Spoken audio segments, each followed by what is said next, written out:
muita alegria que damos seguimento a esse projeto denominado Reforma Tributária em Perspectiva, evento que é exemplo do Tributação em Perspectiva, segue na mesma linha de fornecimento de conteúdo tributário de qualidade e de forma gratuita, né? Importante salientar, com a participação de especialistas, acadêmicos e autoridades, todos operadores da matéria tributária na prática, que ora é proporcionado pelo IBET Brasil à comunidade jurídica nacional. A ideia surge como uma forma de tornar públicas as conclusões oriundas das atividades do grupo de estudos do IBET sobre a reforma tributária, que conta com a participação dos nossos professores seminaristas, os quais têm a importantíssima missão, no âmbito da nossa pós-graduação, de fomentar os debates entre os alunos em sala de aula, funcionando como partes essenciais do corpo docente do IBET. Né? A maior parte deles, inclusive, não são somente seminaristas, mas também conferencistas, não apenas do Instituto, mas também de outras renomadas instituições, como é o caso dos que ora aqui participam desse evento.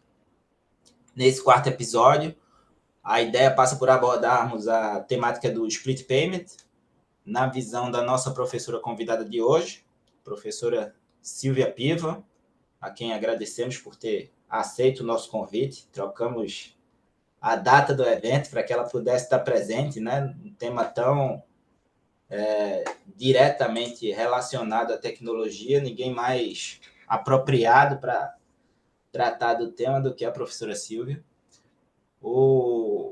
A professora Andréa Tardim, nossa professora seminarista aqui no IBET Rio de Janeiro, e o professor José Alves Fogaça Neto, todos especialistas na matéria tributária, né, que muito nos honram com a sua presença e participação aqui hoje. Como de costume, não podemos deixar de registrar também os nossos agradecimentos iniciais ao professor Paulo Baixo Carvalho, presidente do IBET, ao mestre Robson Maia Lins, vice-presidente, que juntamente com Paulo Ares Barreto, nosso coordenador aqui do IBET Rio também, sempre apoiam as iniciativas originadas dos integrantes do Instituto, além das professoras Priscila Souza, Camila Vergueiro, né, principais responsáveis por esse projeto, juntamente com Olavo Leite aqui presente, com quem também dividimos a coordenação do evento, da Vanessa Espina e da Taimara Pereira. Isso também com os agradecimentos extensivos ao time do IBET Brasil de apoio, né, o Lucas, a Heloísa, a Amanda, a Betânia, enfim, toda a equipe. Agradecemos, por fim, a todos os que se cadastraram na nossa plataforma, que sempre registra a presença de integrantes e participantes de todo o país. E feitas essas considerações iniciais, eu já passo de logo a palavra para a professora Silvia Piva, que vai nos brindar aí com suas considerações a respeito desse tema tão polêmico e controverso, né, professora Silvia, que é o split payment. Professora Silvia, por favor, com a palavra.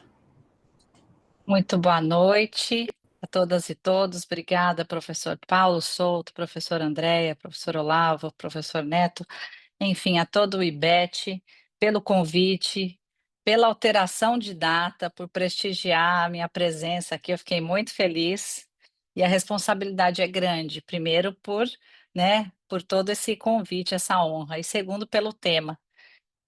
Para quem não me conhece, eu sou da área tributária, sou coordenadora do IBET Campinas junto com a Suzy Hoffmann, mas eu fiz uma migração de carreira em 2018, 2019, para começar a atuar em governança, da tecnologia, entrar em muito mais intersecções, mas a reforma tributária me trouxe de novo para o tributário e eu estou muito feliz com o meu retorno, até porque os meus temas anteriores, ISS e o estabelecimento, o local da prestação, os incentivos fiscais, que foi minha tese de doutorado, todos esses temas, eles se tornaram totalmente obsoletos.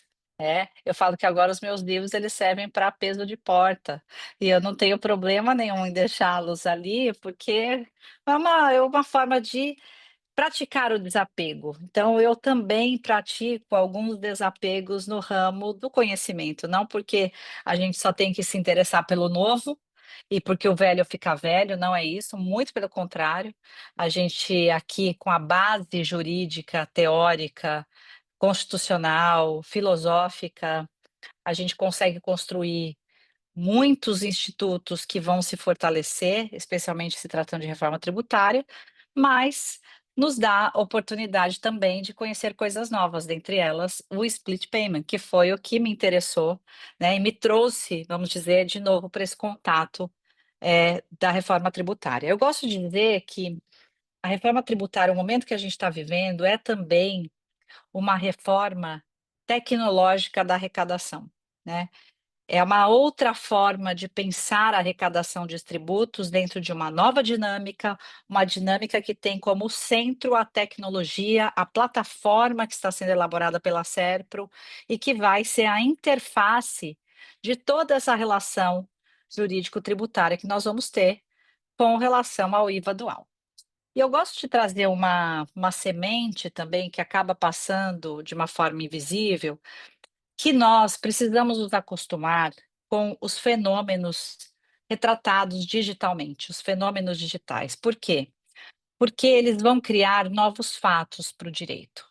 E quando a gente não consegue entender sobre fenômenos digitais ou fenômenos intermediados por tecnologias digitais, nós temos dificuldade em fazer o relato para justamente proteger determinado direito ou então julgar uma determinada causa. Então, eu falo que não existe lado de fora da tecnologia. Ah, nós somos advogados da área tributária, nós não temos nada que ver com tecnologia. Isso não é verdade e vocês precisam ter essa consciência, essa mente aberta, porque todo profissional do direito precisa ter um excelente conhecimento dos fatos para fazer a sua correspondente conexão com o mundo jurídico. E, obviamente, para que eu faça um relato ou para que eu julgue efetivamente uma causa numa posição de julgador, seja do CARF e do judiciário, eu preciso compreender o fenômeno. Então, nós precisamos compreender fenômenos tecnológicos que estão interagindo aqui com o direito tributário. Então, eu falo que a reforma tributária, ela é sim uma mudança de paradigma, um movimento que traz muitos avanços no modelo de arrecadação. E a gente precisa compreender a influência das tecnologias nesse modelo, mas conectar essa estrutura de arrecadação tecnológica nas tecnologias que estão, obviamente, interagindo nas operações de pagamento. A gente tem visto ao longo dos anos a evolução da nossa linguagem, da escrita impressa para escrita, né, digital, da impressa para a linguagem de massa, televisiva, depois a internet. E o mesmo aconteceu com outros fenômenos, como transações financeiras. A gente seguia a rota de um dinheiro físico, de títulos de créditos, e hoje a gente tem a evolução para transações digitais. A gente fazia uma operação em que a gente dava uma cédula de R$ 10 para comprar um determinado produto e recebia um troco. Hoje, a gente faz diversas transações digitais simultâneas, sendo divididas ao mesmo tempo. Eu acabei, de verdade, de pedir um pão na padaria, esse mesmo que eu compraria com a cédula de R$ 10, no iFood. O iFood fez a divisão para pagar a padaria, para pagar o motoboy e ficou com uma parte do deste pagamento. E eu vi isso? Não, eu não vi isso. Isso foi como se instantaneamente numa única operação. E tudo isso mostra como a interação de tecnologia pode fazer diversas transações acontecerem ao mesmo tempo. Então, quando a gente dá esse cenário, o que que a gente começa a entender? Por que que as transações entre fisco precisam ser assim tão essa via tão, vamos dizer, analógica? Por que que a gente não pode conectar o sistema financeiro, sistema de arrecadação e sistema contábil das companhias, para que tudo se interaja? Porque hoje a gente tem que fazer conciliação bancária, né, a gente tem que ver se aquele boleto caiu. como ele caiu, depois eu tenho que apurar o tributo, pagar no mês seguinte. Será que existem formas interessantes? Então, veio a história do split payment, e aqui eu estou falando de uma maneira resumidaça sobre esse momento. Mas tudo para quê? Para que vocês compreendam que a gente está num momento, e que no Brasil é muito favorável, de um ambiente de pagamentos digitais. O nosso sistema financeiro é um dos mais evoluídos do mundo. Nós temos hoje uma infraestrutura de pagamentos importante, com inovações tecnológicas importantes, por exemplo, o Pix, agora vem Drex.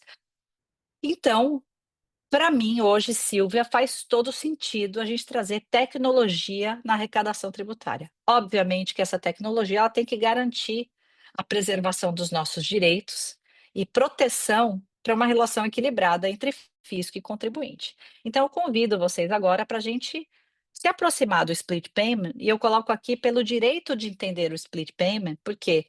Porque a gente tem o direito de entender esse negócio aqui de uma maneira clara. E o que aconteceu no ano passado, mais exatamente em junho, julho do ano passado? Eu e meu amigo Ângelo De Angelis, que é um grande conhecedor do payment, inclusive é o meu mentor em split payment. Eu falei o seguinte: Ângelo, a lei, ela é fria, ela é abstrata. A gente precisa trazer o split payment para dentro da realidade das pessoas. A gente precisa trazer conexão. Por quê? Nem no PLP na época, né? E agora na lei complementar, você consegue conectar exatamente onde é que estão as pontas para esse negócio todo funcionar.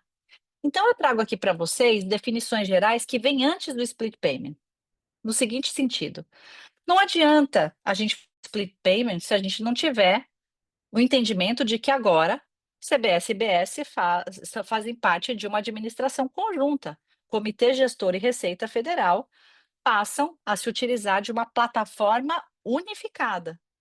E essa plataforma unificada vai fazer o quê? A gestão compartilhada de IBS, né, e CBS, a partir dessa sistemática de administração de tributos. Para isso, a gente também precisa ter normas conjuntas. Dessas normas conjuntas, eu preciso também ter documentos fiscais que se comuniquem, que sejam compartilhados, que sejam uniformes. Eu preciso identificar o contribuinte a partir de cadastros que façam sentido para ambos os entes, comitê gestor, aqui enquanto ente, né, o quarto poder, e a Receita Federal.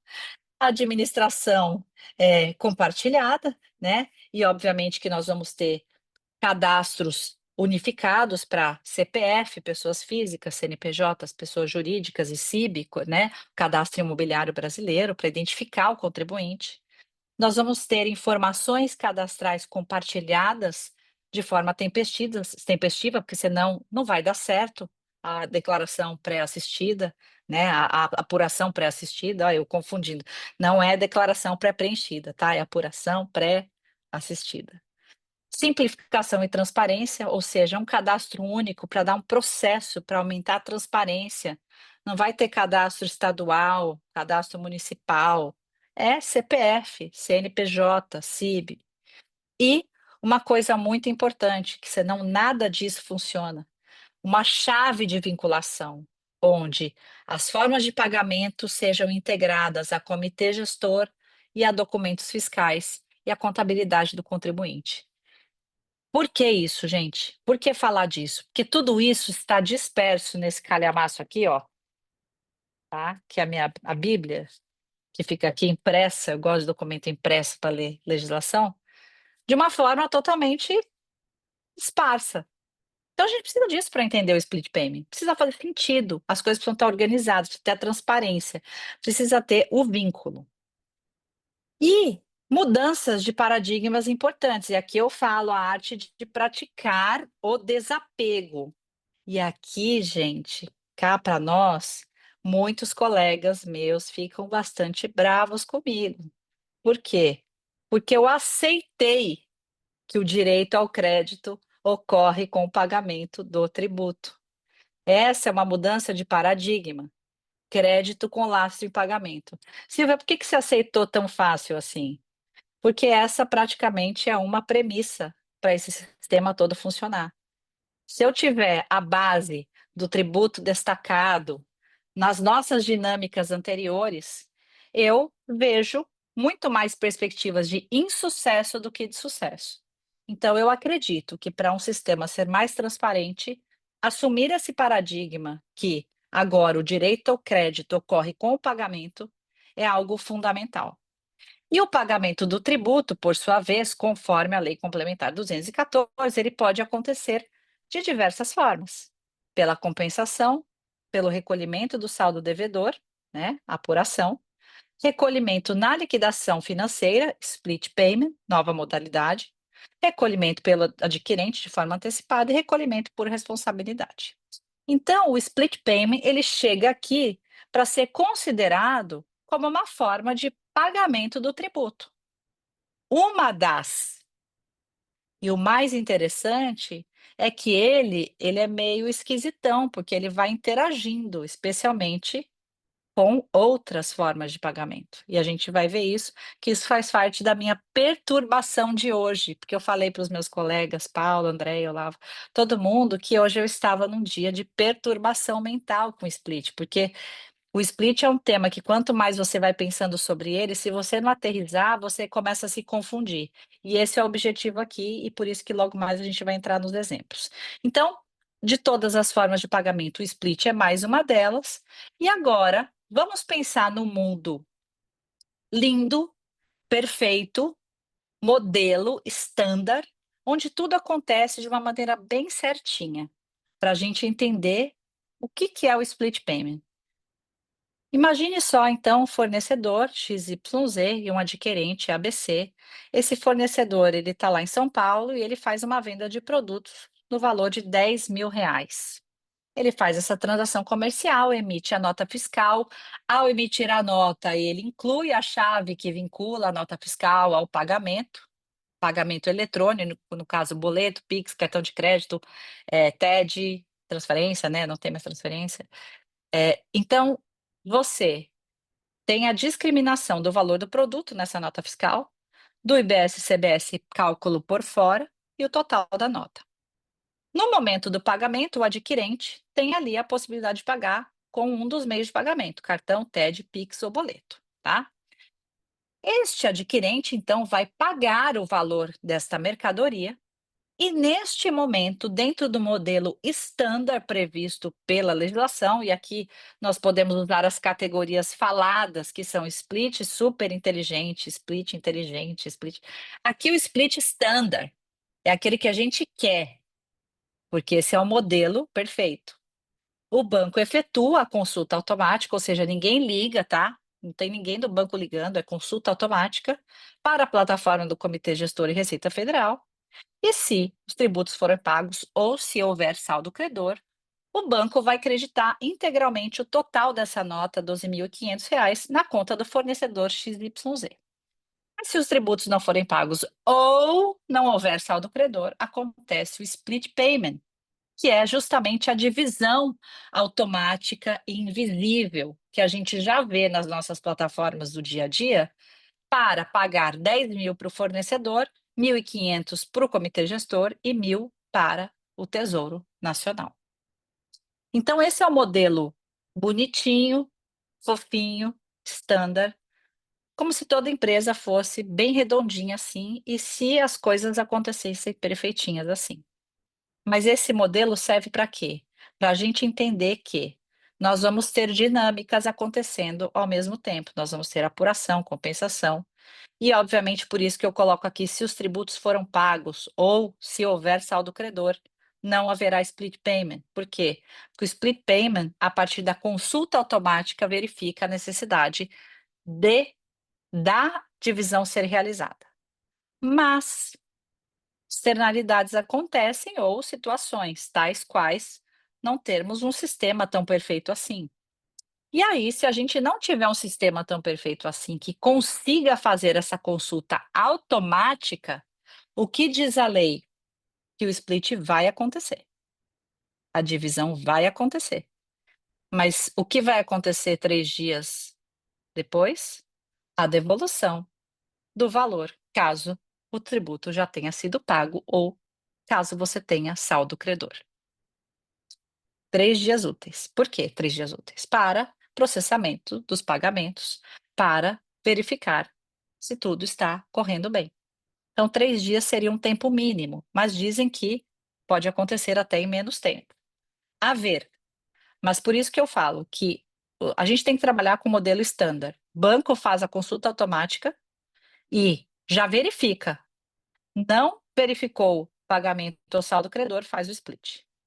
O que a gente tem de pontos definidos aqui, né? A plataforma do Comitê Gestor e da Receita Federal está sendo desenvolvida e a gente imagina que essas chaves de vinculação vão ser muito bem claras numa forma de extrato do nosso conta corrente. Então, o que é pago pelo split, o que é pago pelo saldo devedor, obviamente com as chaves de vinculação e a gente conseguindo identificar quais são os créditos que irão chegar na nossa conta. Por quê? Porque nós precisamos entender como vai ser a dinâmica do nosso fluxo de caixa.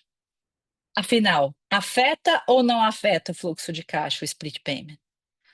Como que eu vou acompanhar o que vai ser via split e via apuração? Como é que eu questiono se algo der errado? Como é que eu vou lidar com alterações de prazo e pagamento? São pontos que a gente levanta quando começa a pensar nas realidades que são muito mais complexas e ricas do que esse exemplo que eu dei para vocês. Então, hoje o split ele está muito bem definido, que vai operar para todos os meios de pagamento de uma maneira igual, que é o tributo na liquidação financeira desses meios de pagamento, de cartão, Pix, TED, boleto, que não tem jeito de não ter uma vinculação, então essa vinculação é a chave para ligar documento fiscal, transação comercial, que todos os contribuintes vão ter direito de acessar e consultar a situação dos pagamentos do tributo, senão como é que você vai fazer a sua apuração? E que caso essa consulta não possa ser feita, né, você vai ter, obviamente, pelo banco, no momento do pagamento, você vai ter a devolução em 3 dias úteis. E contribuintes com grande fluxo, por exemplo, grandes, né, empresas varejistas, elas podem fazer o split simplificado, que é uma alíquota média, né, e obviamente desse histórico de créditos e débitos. Mesmo assim, a gente precisa ter uma transição muito cuidadosa para o split payment. E pensando em enriquecer a nossa compreensão sobre o split, eu comecei, 6h40, não foi? 6h42. Eu vou usar os próximos minutos para falar de cenários adicionais. Primeiro, e se o fornecedor tiver crédito de operações anteriores no momento da consulta ao comitê? Se ela tiver crédito total para o IBS-CBS, gente, vai acontecer tudo e não vai ter split. Só que se a consulta não puder ser realizada, como eu disse, vai ter o split payment, sim, senhor. E, obviamente, se não tiver o split, o dinheiro vai direto na conta do fornecedor. Agora, e se a venda for parcelada em 3 prestações, cada uma? Nesse caso, dessa operação que acontece, nós vamos ter proporcionalmente o split no pagamento de cada parcela, se o fornecedor não pagar o seu saldo devedor no vencimento. Então, toda vez que o adquirente paga uma parcela, esse procedimento se repete até a última prestação, desde que o fornecedor não pague o seu saldo devedor. Então, vejam, aqui a gente começa a complicar e eu vou levar vocês para um outro slide logo mais, que nós vamos falar dessa continha parcelada aqui, e nós vamos entender a grande confusão que pode acontecer numa empresa. Agora pense em um outro cenário. E se o fornecedor presta serviços ou vende produtos e a regra do pagamento dessa operação seja 180 dias da emissão da nota fiscal? Ou seja, o que vai acontecer aqui? Nós vamos ter a transação, o momento do pagamento vai ser após 180 dias, vai acontecer antes deste pagamento da operação a apuração do tributo. E aqui não vai acontecer o split, por quê? Porque o tributo já vai ser pago na apuração. Se ainda assim acontecer um split, vai ser a devolução do pagamento. Mas vejam que coisa interessante vai acontecer aqui. O tributo vai ser pago. Tributo pago ocasiona o quê? Crédito ao adquirente e você só vai receber dali 180 dias. Silvia, mas isso acontece. Depende. Qual é o seu regime tributário? Regime de caixa ou regime de competência? Se é regime de competência, onde todos nós seremos agora, você tem que pagar o lindo do tributo. Agora eu estou pensando muito o que nós vamos fazer com os caloteiros. Por quê? Porque nós vamos dar créditos, dinheiro bom, com o risco de não receber a operação. Vocês já imaginaram? Então, esse aqui é um ponto super importante que está, vamos dizer, em alta nas discussões. Agora, e se o sistema cair e não conseguir efetuar a consulta? O que que vai acontecer? O sistema vai realizar o quê? O split payment. Banco não consegue realizar a consulta, split payment. Por quê? Porque eu devolvo em 3 dias úteis, depois fica tudo certo, tá? Se os tributos forem pagos, eu devolvo, tá tudo bem, tá? E se a nota fiscal não for liquidada, ou seja, o adquirente não paga a nota fiscal? Nesse caso, os tributos, como eu disse, vão ser lançados normalmente. E se os tributos forem pagos, não tem split. Se os tributos não foram pagos, tem split. Agora, e se o fornecedor fizer uma venda grande para outra empresa, importante, e ela ficar inadimplente? Isso, obviamente, vai afetar o fluxo de caixa, porque ela não vai receber, né? E o valor do tributo, ela vai ter o quê? Que pagar, que é o mesmo caso que eu mencionei agora do caloteiro. Gente, aqui eu fico colocando o exemplinho, é sempre para eu me fiar no exemplo, tá? Mas eu estou me guiando o que está em cima aqui.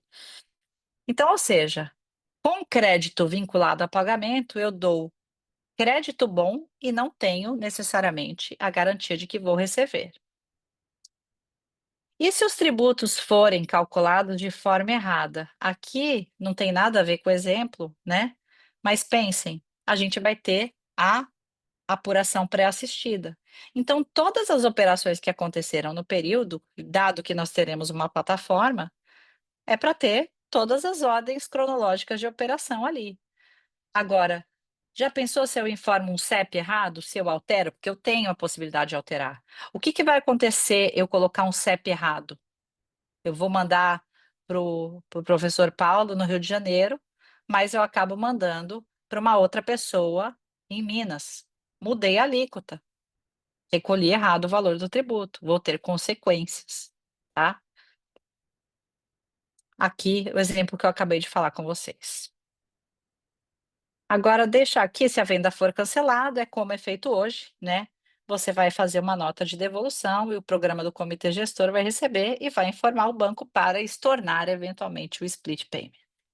Agora vamos para a perturbação.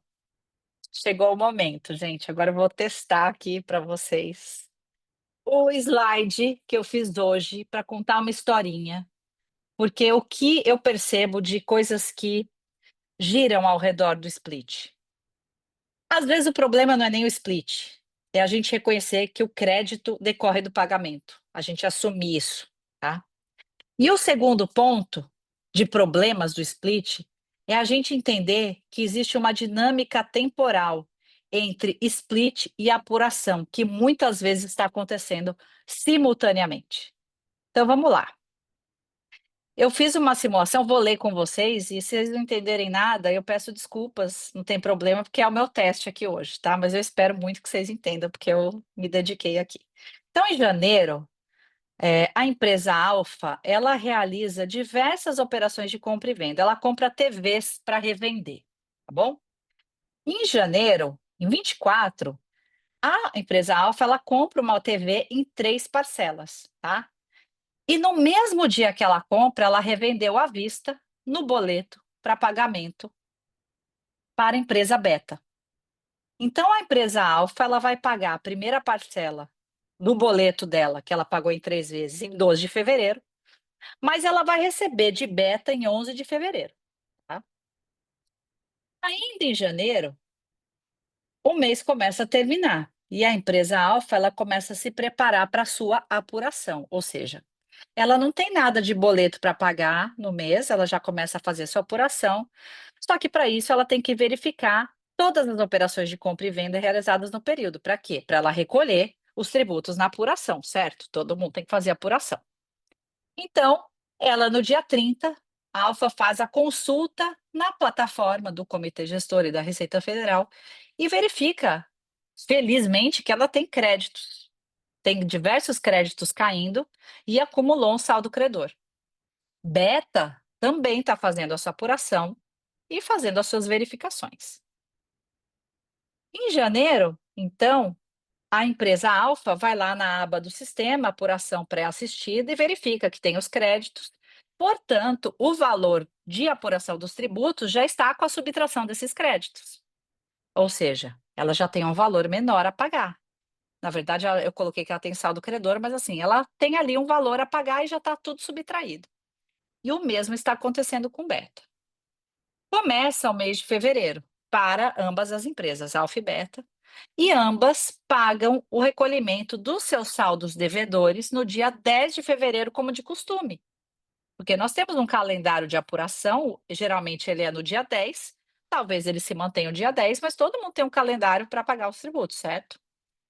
E depois, a operação de compra e venda das empresas começa a crescer. E aqui eu faço uma pausa para que nós todos respiremos, né, e consigamos entender que está tudo acontecendo numa empresa. Essa empresa são os clientes de vocês, tá? Então, no dia 12, então dia 10, ela pagou a apuração, tanto beta quanto alfa, certo? Pagaram os tributos de operações que aconteceram em janeiro. No dia 12 de fevereiro, a Alfa vai pagar o boleto da primeira parcela da TV, né? Que foi revendida. Nesse momento, a Alfa verifica na plataforma que o valor do imposto da primeira parcela que ele comprou por revenda já consta como crédito. Como é que isso aconteceu? Como isso aconteceu, sendo que a primeira parcela do boleto ainda não venceu e a Silvia falou que pagamento por meio eletrônico, boleto, tem split payment. Por quê? Isso aconteceu porque a empresa vendedora da TV para a Alfa, que é uma empresa que eu não menciono aqui, também realizou a sua apuração de tributos para pagamento na apuração com vencimento no dia 10. Ou seja, ela pagou o tributo antes de vencer a primeira parcela. Portanto, quando a Alfa consulta a plataforma, ela já identifica que tem créditos daquela operação. Por quê? Porque o vendedor da TV que ela revendeu depois já pagou e gerou crédito automático para ela. Com isso, ao pagar o boleto do dia 12, a empresa que vendeu a Alfa não sofre o split. Por quê? Porque o imposto daquela operação já estava pago. E isso é identificado como? Na chave de vinculação. Ou seja, ela verifica pela chave de vinculação que aquele imposto já foi pago na apuração do saldo devedor. A Alfa, portanto, teve um crédito da empresa vendedora da TV em sua conta fiscal. E aqui eu fecho um exemplo. Então vejam, aquele modelo lindo que eu falei para vocês, que era o primeiro modelo, aqui já não funcionou. Aqui não funcionou para eu mostrar para vocês onde acontece o split payment. Mas aqui existia uma primeira parcela que a gente estava aqui doidinho que ia acontecer o split e o tributo já tinha sido pago. Porque a apuração está acontecendo, gente, ao mesmo tempo. Falar que isso é fácil a gente compreender, não é fácil. Falar que eu tenho certeza que vocês entenderam o meu exemplo, não, eu não tenho certeza. Mas é importante que vocês leiam depois de novo esses slides. Por quê? Porque os negócios continuam. E os negócios de Alfa iam muito bem. Alfa realiza uma grande operação com uma outra empresa, que é a Celta. Ela revende 1 milhão de TVs para a Celta e emite a nota fiscal. E o que, que ela faz? Deixa você pagar em 180 dias. Poxa! Então, em março, a Alfa vai realizar sua apuração no mês seguinte e ela tem uma surpresa. O valor daquela nota eu vou ter que pagar. Fiquei tão feliz que eu vendi, já vou pagar uma grande uma grande nota aqui, de um grande valor de imposto. Então, Alfa tem um valor para pagar, e antes Alfa tinha muitos créditos, mas nesse mês os créditos diminuíram muito, porque ela pagou um pedaço da apuração dela. Então, a Alfa, mesmo tendo um valor alto, ela cumpre as suas obrigações e realiza o pagamento do imposto dessa nota. Com isso, o que que acontece com a Celta? Ela já tem um baita crédito na sua conta fiscal, certo? Porque ela comprou 1 milhão de TV, ela já vai ter o crédito do imposto, que a Alfa é ótima pagadora. E aí, nesse mês de março, por conta desses descasamentos, ela não estava esperando também que ela não ia ter tanto crédito, ela tem um descasamento considerável no seu fluxo de caixa. E aí doeu, porque ela não acompanhou direito essas operações. E aí, as coisas acontecem e o mês de agosto, que é o mês onde vence a nota, o pagamento do boleto da Celta, no dia 5, ela vai conferir e ela vê que Celta não pagou. Ou seja, ela pagou o tributo, ela deu crédito para Celta e Celta deu o calote da TV. Então, a Alfa, portanto, além de dar os créditos para Celta, né, não teve o recebimento da operação. Mas, Silvia, isso já acontece. Quantas vezes a gente paga imposto e não recebe? Porém, temos efeitos agora. Por quê? Porque essa dinâmica composta por várias formas de extinção do pagamento, e considerando que o crédito decorre do pagamento do imposto, o que que a gente tem que ficar muito atento? No ciclo financeiro que uma empresa tem, da compra do insumo até o prazo de recebimento das vendas. Será que vai ser tudo assim? Será que a gente vai conseguir bancar esses prazos longos? Isso vai exigir uma atenção redobrada. Nós vamos ter que ter também uma dinâmica entre apuração e split. E nós vamos ter desafios, porque a engrenagem empresarial vai ter que funcionar de uma maneira ajustada. E nem sempre isso vai acontecer. A gente sabe que tem empresas extremamente organizadas, cheias de sistemas tecnológicos e outras não. Nós vamos ter que prestar atenção que o split ele é acionado por eventos financeiros, no caso, a liquidação dos meios eletrônicos. E esse evento não vai acontecer se houver saldo credor ou se o pagamento da operação for compensado na apuração. Ou seja, nós vamos ter dinâmicas acontecendo simultaneamente ou muito próximo do vencimento do saldo devedor. Existe uma necessidade de inteligência de dados aqui. Uma empresa vai ter que ser muito organizada para fazer toda essa dinâmica funcionar. E o split afeta o fluxo de caixa? É claro que ele pode ser afetado, especialmente quando você tem que antecipar um pagamento de tributo muito antes do vencimento da operação. E a gente sabe, essa prática já existe, mas agora o nosso crédito pago via apuração, ele representa um dinheiro muito mais poderoso, certo? Por quê? Porque a premissa do o crédito decorre do pagamento, ele é um pagamento, é um crédito certo. Então eu venho com perguntas agora para finalizar e para deixar agora, jogar o negócio na sala aqui, o estopim na sala e deixar explodir aqui com todo mundo. Como uma empresa ela pode conceder um crédito que vira dinheiro imediato a uma empresa e não receber o valor da sua própria operação? Nessa sistemática, como a gente consegue se assegurar disso? Será que a gente deveria pensar numa cláusula contratual prevendo o pagamento antecipado de tributo entre as partes? Será que a gente poderia colocar uma dinâmica no sistema para só liberar o crédito ao adquirente depois do pagamento da operação? Eu adorei essa ideia. Mas será que isso não fere o princípio da cumulatividade? Mas que ia ser legal, ia. Será que a lei vai precisar ser alterada para permitir essa exigência? Porque, gente, isso aqui é a chance de dar muita coisa ruim.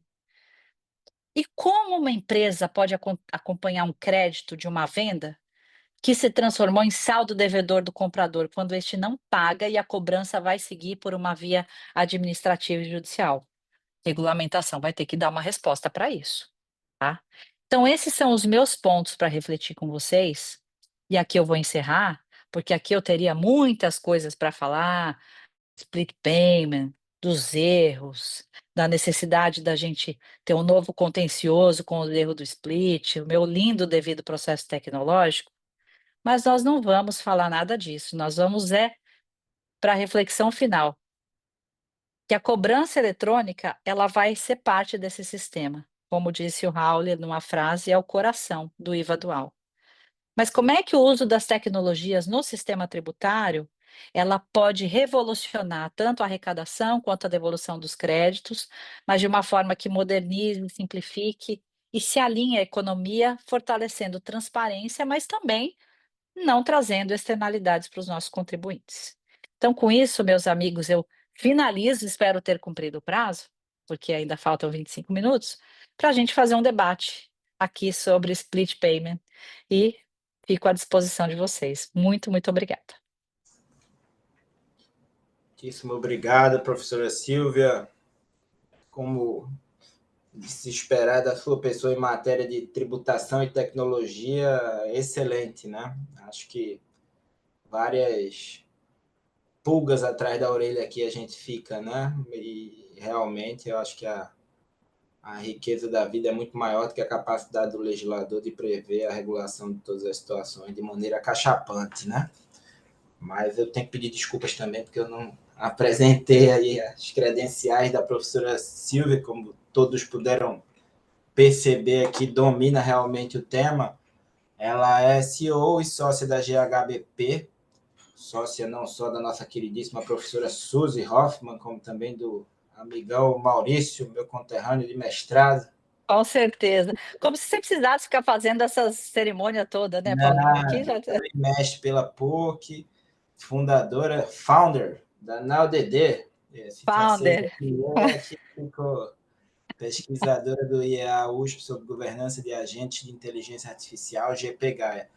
Silvia, achei muito legal realmente sua palestra, traz muitos pontos realmente sobre os quais a gente precisa se debruçar, né?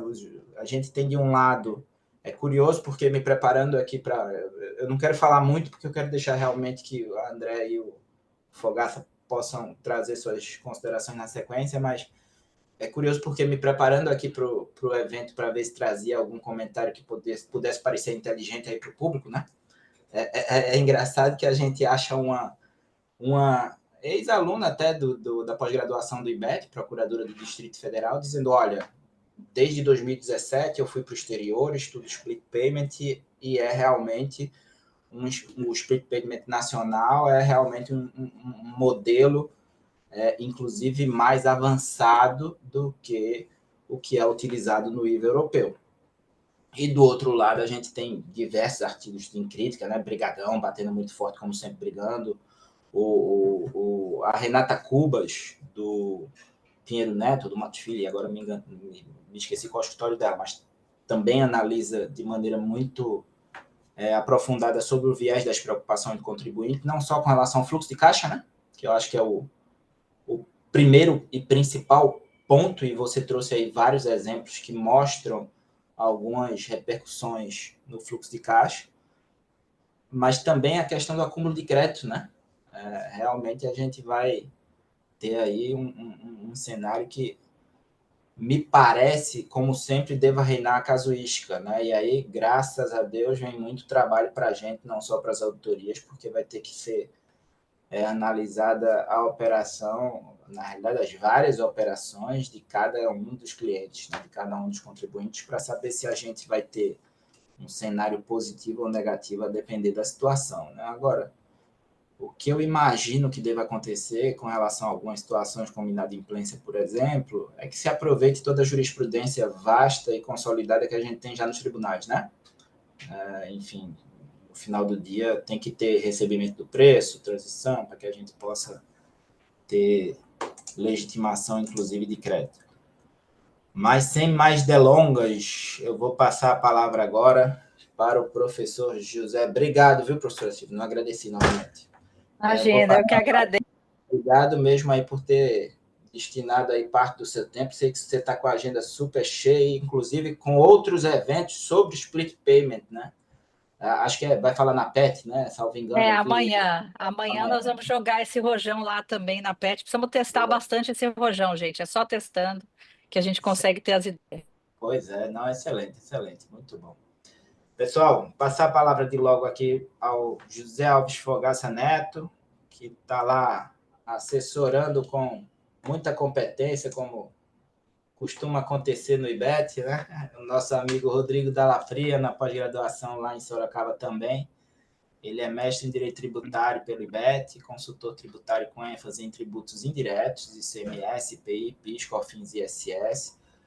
O pessoal estava até achando que a nossa carreira ia acabar, né, Fogaça? Mas que a gente tem aí de contencioso pela frente ainda com o sistema antigo também, né? Junto com o sistema novo, temos um trabalho aí bastante adiante.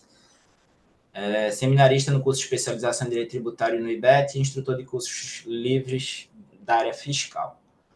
Fogaça, por favor, com a palavra. Boa noite a todos. Obrigado, Paulo, pela apresentação. Olavo, cumprimento pessoalmente. Andréia, companheira do grupo de estudos. Professora Silvia, a apresentação foi maravilhosa, foi sensacional. É, não jogou nenhuma bomba, não, né? Muito pelo contrário, eu acho que proporcionou momentos de reflexão muito importantes. O Paulo falou, né, que nós, dos indiretos, em algum momento achamos que a profissão iria acabar. De fato, quando eu li a primeira vez a lei complementar, eu falei, ih, me lasquei, né? Acostumado a trabalhar com ICMS, com IPI, falar sobre crédito acumulado, obrigações, deveres instrumentais, obrigações acessórias. E é importante, né, olhar para todo esse sistema que está sendo desenhado. A professora Silvia falou sobre o split payment de um viés muito prático, né? E isso me fez lembrar o momento da instituição da nota fiscal eletrônica, lá nos idos de 2006, né? Que exigiu um esforço muito grande de todas as empresas e também do fisco, né? Foi um calendário escalonado e, de certa forma, também foi uma quebra de paradigma muito grande, como está acontecendo agora, né? Evidentemente que, nesse atual momento de uma reforma, essa quebra de paradigma ela é muito maior, né?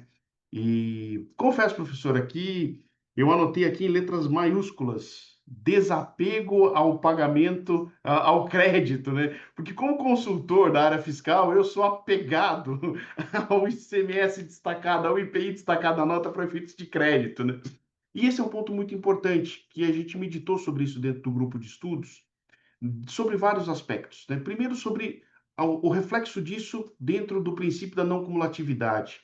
Se essa vinculação direta ao pagamento não seria uma mitigação do princípio da não cumulatividade, na medida em que a gente encontra uma barreira para esse creditamento. Mas esse viés que a professora colocou sobre uma quebra de paradigma é muito importante para ser pensado, né? Atinge também, de certa forma, a neutralidade porque faz uma vinculação financeira. Isso, para nós, é uma novidade muito grande dentro do nosso subsistema tributário. Coloca a nota fiscal eletrônica, ou documento fiscal eletrônica, melhor dizendo, no centro da reforma tributária. Acho que nunca um dever instrumental teve tanta importância e relevância como a nota fiscal. Tanto é que diversas notas técnicas já foram publicadas, trazendo aí adequações do arquivo XML para instrumentalização do IBS, CBS e essas vinculações. Nesses pontos que a professora trouxe para nós, o nosso grupo de estudos vem nessa análise, então a gente vem pensando, vem meditando, né? Quais são os impactos efetivamente do split payment como forma de pagamento, como forma de extinção da obrigação tributária, né? E a professora Camila sempre faz um alerta muito grande para nós, né? Temos novos termos, novas denominações, mas o importante a gente não pode deixar de ter em mente o seguinte: a despeito de toda essa reforma, nós ainda temos um sistema, né, principalmente o Código Tributário Nacional, que mantém as suas figuras que não foram é, é, que não podem ser deixadas de lado, não foram revogadas. Então, o split payment é, de fato, sim, uma forma de extinção da obrigação tributária. É pagamento? Sim, é pagamento. Nos termos lá do artigo 156 da do Código Tributário Nacional. Desculpa, tinha um alarme no celular. Essas coisas acontecem ao vivo. Desculpem. Fica até vermelha lá. Então, é uma forma de distinção, sem sombra de dúvida. E nós pensamos também sobre um outro aspecto interessante, né? É, como é que se vai se dar esse lançamento, né? Nós estamos fazendo uma migração, nós estamos saindo de um lançamento por homologação, indo para um lançamento por declaração, aquela declaração assistida que a professora se referiu, né? São modalidades que conversam hoje com o que o Código Tributário Nacional prevê. Entendemos que sim, que elas conversam dentro daquilo que é possível adequar desse sistema mais tecnológico, mais arrojado, levando em consideração que o nosso Código Tributário Nacional já remonta na década de 70. Então, essa conversa sistêmica, vamos colocar dessa maneira assim, ela é interessante, ela proporciona discussões palpitantes, mas nós conseguimos, dentro do grupo de estudo, perceber que, a despeito de toda essa nomenclatura mais recente, a gente encontra esses pontos que são coincidentes, né? Isso é um ponto muito interessante. Confesso, professora, que eu tenho uma dúvida muito grande sobre esse ressarcimento em 3 dias. Os prazos fixados na legislação, eles me incomodam, né? Principalmente por conta da experiência que nós temos no ICMS, os estados represando saldos. Eu sei que isso é outra coisa, saldo credor, crédito acumulado, mas essas questões e essa burocracia em relação a pagamento indevido ao maior, né? Quiçá isso realmente seja realizado, seja levado a efeito, porque vai ser muito importante e muito bom. Confesso também que, nos meus estudos, uma das primeiras coisas que eu pensei sobre o split payment não foi exatamente o calote vem em segundo plano. O que eu pensei foi a devolução, porque vender é fácil, devolver é que é o grande problema, né? Desfazer a operação fiscal e desfazer todo esse caminho do dinheiro, que agora vai ser eletrônico, vai ser direto, e a professora explicou de maneira muito pontual tudo isso de maneira muito assertiva. Em resumo, né, para deixar a Andrea fazer as considerações delas. Dentro do que tudo a professora falou, o que a gente faz um apanhado no nosso grupo, né? O split payment como uma modalidade de pagamento, sim, conversando com o artigo 156 do Código Tributário Nacional, como extinção da obrigação tributária, como uma forma de pagamento, né? Ainda que seja uma outra denominação, mas é sim, de fato, uma forma de extinção da obrigação, pagamento propriamente dito. Essa interação tecnológica, né? Vamos colocar que é possível a gente fazer uma leitura hoje. Nós temos na nossa escola de pensamento que o direito tributário é um direito de sobreposição. Nós vamos buscar conceitos em outros ramos do direito, né? E apesar da tecnologia não ser exatamente um ramo do direito, ela será preponderante para esse entendimento e para esse trabalho que nós vamos ter que fazer ao longo dessa implementação da reforma tributária. Deveres instrumentais, também já falamos disso no grupo, né, da importância desses deveres instrumentais, notadamente da nota fiscal. E eu me lembro que recentemente vi uma notícia da Receita Federal do Brasil, salvo engano, de que IBS e CBS não estarão no SPED. Então, a FD, ICMS, IPI, PIS e COFINS continuam somente para esses tributos, não estarão nesse sistema, porque automaticamente, por conta de todo esse aplicativo, de toda essa forma de liquidação financeira que vai calhar com a liquidação da obrigação tributária, não teria o porquê de existir uma declaração. Esperamos que isso de fato aconteça, né? Aí sim, levanta-se uma bandeira de simplificação tributária, sem sombra de dúvida. Sombra de dúvida. Até mesmo porque para eliminação de redundância, porque hoje você declara a mesma informação de maneiras diferentes, em plataformas diferentes. Isso traz, sim, um grande problema para o contribuinte. Traz um problema de interpretação de norma individual e concreta, de aplicação de norma individual e concreta, de produção dela.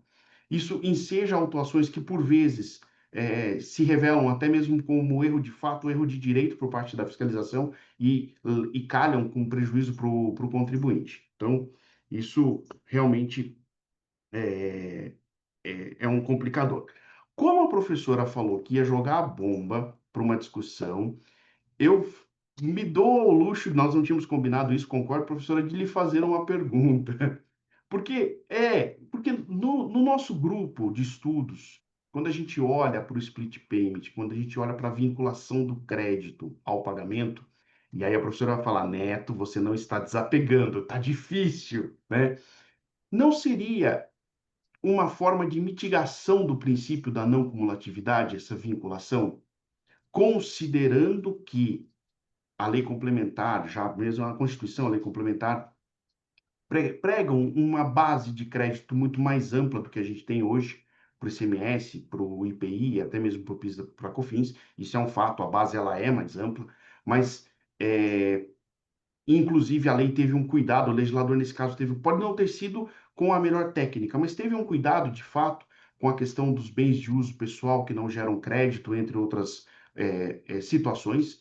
É, Pode-se fazer a crítica, mas não ficou bom, mas é melhor do que você já tem no sistema atual, né? Que cada ente tem uma opinião.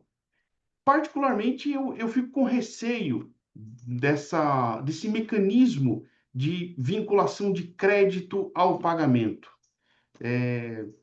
Eu acho que a gente pode meditar um pouquinho sobre isso nesse sentido. Não seria isso uma forma de mitigação do princípio da não cumulatividade, professora? Vou responder, Neto, de uma forma desapegada, E fazendo eu não uma estou conseguindo pergunta. fazê-lo. Eu faço a seguinte pergunta: estava bom o nosso sistema não cumulativo de destaque? O que ele estava Completamente. gerando no nosso sistema? No judiciário, na tese do século? Certo. Então, eu penso o seguinte: nós, advogados, nós temos que lutar. Praticamente a nossa origem da profissão, ela não precisa ser. Eu falo, a gente precisava até mudar as metáforas de guerra, mas é fato que continuaremos lutando. Eu acho que a gente precisa mudar a batalha. Esta batalha eu aceito como premissa, porque eu estou acreditando que o que está sendo entregue para mim é melhor do que eu ficar nesta batalha. Porque as premissas e princípios que me concederam com a nova emenda constitucional, elas me parecem mais benéficas para o momento atual do que eu ainda, depois de mais de 30 anos, discutir sobre a não cumulatividade como eu gostaria que ela fosse e como ela não consegue ser, porque eu acredito que muitos dos problemas que nós tivemos de não devolução dos créditos é porque o Estado não tem o dinheiro. Então, eu posso estar sendo extremamente otimista, mas o meu desapego vem disso. Então, eu vou te dizer que não, porque dentro dessa premissa, a premissa para este vadual, ela precisa considerar esta nova dinâmica, porque senão ela não vai dar certo, ela não vai entregar a função de transparência e simplificação que ela está prometendo, também via emenda constitucional. Perfeito, professor, perfeito. Com Eu fiz todo o respeito da gente divergir, tá? Não, tranquilo. A beleza do direito está justamente nisso, na divergência, né? Evidentemente que eu não posso refutar que o sistema atual não entrega o princípio da não cumulatividade como de fato deveria ser. E isso é irrefutável. Eu não seria coerente se eu dissesse algo contrário, né? É que, diante de tanta externalidade, de tanta dificuldade, é natural que a gente enxergue mais problemas do que soluções, né? E nesse ponto, né? Não vou mostrar porque minha letra é horrorosa, tá, professora? Mas tá aqui, desapego em letras garrafais. Isso vai se transformar num mantra nos momentos da minha análise. Quando eu estiver lendo os artigos 47 seguintes da Lei Complementar sobre a não cumulatividade, pode ter certeza que farei esse retorno metodológico ao termo. Muito obrigado, viu, professora? Andréia, para não nos Eu que alongarmos muito.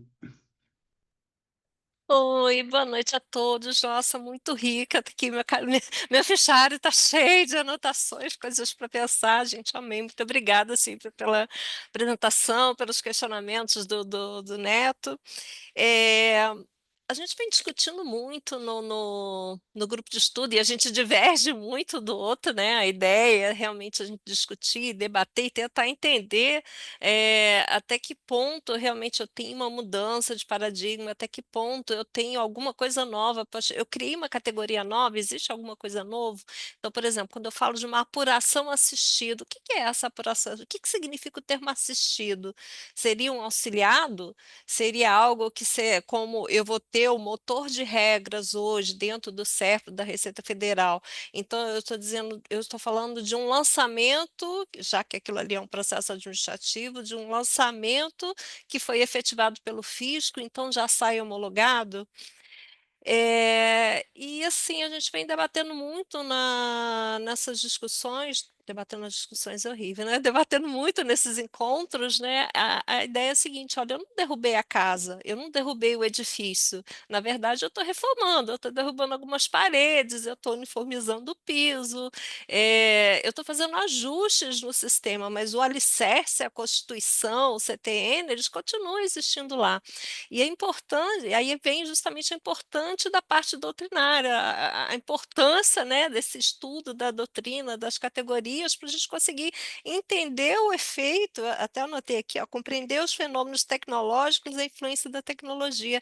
Ela é essencial para a gente conseguir entender o que está acontecendo e enquadrar dentro dessas categorias. Então, por exemplo, quando a gente vai olhar o que é o split payment, quando eu vejo lá no artigo 27 da Lei Complementar 214, ele diz o seguinte: os débitos serão extintos. Interessante que ele usa débito para falar de algo a pagar ao invés de crédito, que é o usual, né, dentro do Código Tributário. E aí vem lá aquelas 5 modalidades.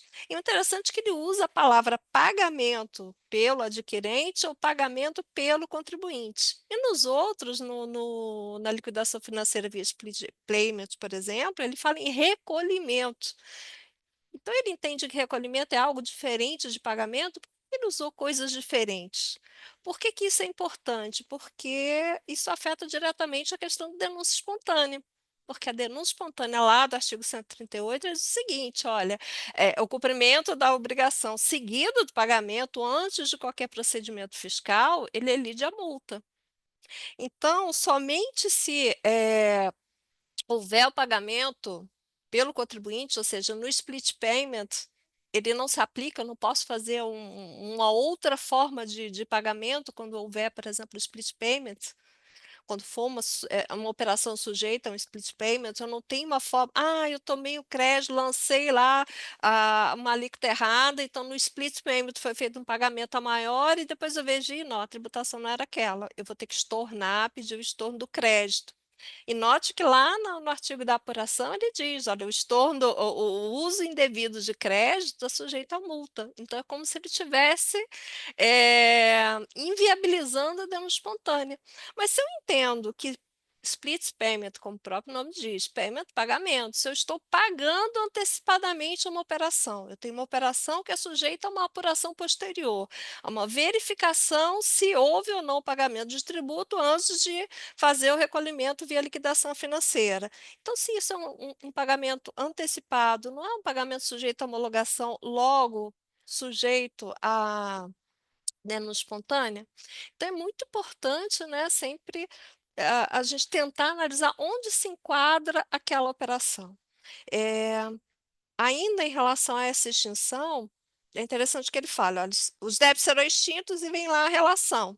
E ele não prevê a decadência, então não existe decadência para a IBS, o 156 do CTN não vai se aplicar.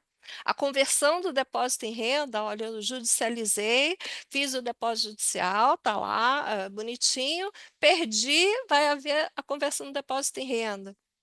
Não, não, ele não extingue essa obrigação de pagar. Então, eu acho que tem muitos detalhezinhos que a gente ainda precisa parar, estudar, enquadrar, né? E não se assustar tanto com, né? Ih, agora é tecnológico, e agora como é que vai ser o pagamento e como é que vai funcionar internamente. Bom, não vou me prolongar muito, né? Que a gente já está com o horário apertadinho. Achei muito legal porque é isso, né, isso que vocês comentaram, tem muitas camadas que a gente precisa investigar, então vamos vamos investigar essas camadas? Vamos adiante?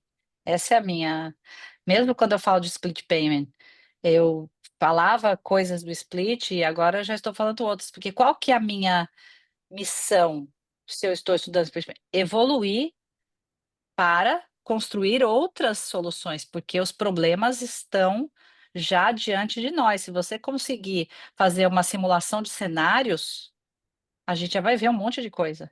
Então, vamos avançar essas camadas. Muito legal, obrigada, viu? Excelente, pessoal. Acho que cumprimos com o nosso dever aqui nessa última hora de abordarmos ainda que rapidamente alguns, né? Porque são vários outros aspectos do split payment, né? Pelo menos aqueles que conseguimos enfrentar efetivamente foram realmente aprofundados de maneira mais que adequada. Eu imagino que toda a nossa audiência esteja satisfeitíssima, né? Registrando aqui de logo a presença da Suneiva, nossa aluna, Jorenice, do IBET Mato Grosso, nosso amigo Clério estava conosco até há pouco, Luciane Mielke, nossa querida Edna Negrini, Eduardo Gazar, Letícia Brito, enfim, todo o pessoal que nos acompanhou agora até o fim. Agradecemos imensamente pela audiência. Convocamos de logo também para o próximo episódio. Normalmente fazemos nas primeiras terças-feiras do mês, à exceção de termos assim um nome como a professora Silvia, que realmente demanda a gente postergar a agenda exclusivamente para recebê-la, porque Obrigada. é merecido. Todos aproveitamos bastante. Professora Silvia, Andréa, Neto, Olavo, enfim, fica aqui o nosso muito obrigado e até o próximo, gente. Até mais. Obrigada. Tchau. Obrigado, uma boa noite a todos.